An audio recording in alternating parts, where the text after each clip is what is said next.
আমার স্বরচিত কবিতা। কবিতার নাম শিবাস অঙ্গন। শিবাস অঙ্গনায় আঙিনায় এলো রঘুনাথ, পলাশের লাল রঙে সাজলো নতুন সাজ।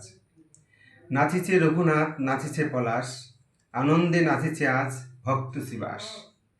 প্রেমে মুখরিত আজকে চারিদিক, অন্যান্য গোপীরা সব নাচছে দিকে দিক।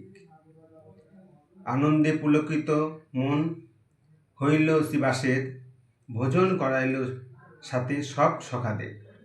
দেশ বিদেশ ঘুরে বেড়ায় লইয়া স্বজন, ধর্ম আর কর্ম তাদের জীবন।